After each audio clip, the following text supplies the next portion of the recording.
na lição de terça-feira eu trago aqui para vocês um problema, alguns veem nisso um problema, desculpa, eu não consigo ver nisso aqui um problema, mas vamos explicar, né?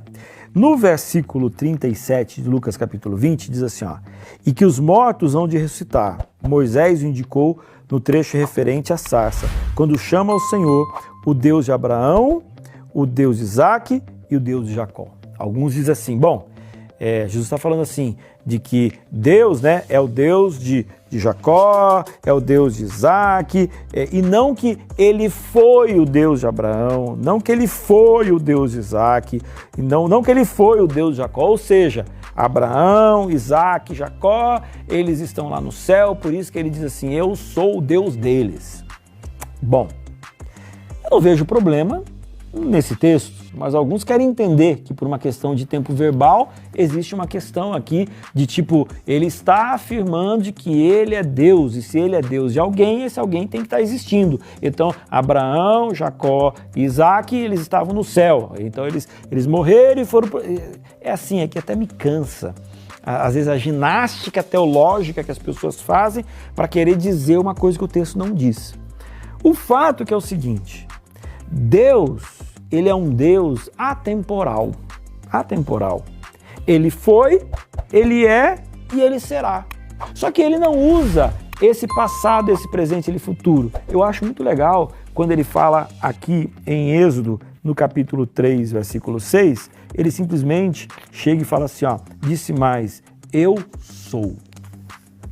Amigo, eu sou. Eu sou desde quando? Eu sou desde sempre para o passado. E eu sou desde sempre para o futuro. Então, eu sou agora, eu sou lá e eu sou lá.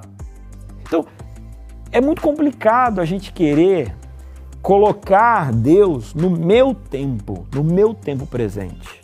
Tanto é que quando a gente olha para Apocalipse capítulo 13, versículo 8, diz assim, ó, e adorá-lo todos os que habitam sobre a terra, aqueles cujos nomes não foram escritos no livro da vida, do Cordeiro que foi morto desde a fundação do mundo. Então, antes que o pecado tivesse, é como se Jesus já tivesse morrido. Mas por que isso? Porque ele não está preso nessa ideia de tempo que nós temos. Então, aqui ele está querendo dizer o seguinte, eu sou o Deus de Abraão, de Isaque e de Jacó. Eu estive com eles, eu fui o Deus deles, eu sempre fui, entendeu? É essa a ideia. Não está querendo colocar de que eles morreram, ressuscitaram, estão no céu e agora nós estamos vivendo o tempo presente, eu sou o Deus deles. Não, não é essa a ideia que o autor está querendo dizer. Finalmente, gente, eu quero dizer de novo, a gente precisa permitir com que o texto bíblico fale aquilo que ele quer dizer. E não simplesmente criar ginásticas para provar o meu ponto de vista, para querer provar aquilo que eu acredito. Eu acredito o que a Bíblia tem que falar para mim, e não ela tem que falar aquilo que eu acredito. É essa a ideia. E aqui está falando de forma muito clara. Jesus, ele acreditava e ele pregava a respeito da ressurreição. Ressurreição. Beleza? Amanhã a gente continua.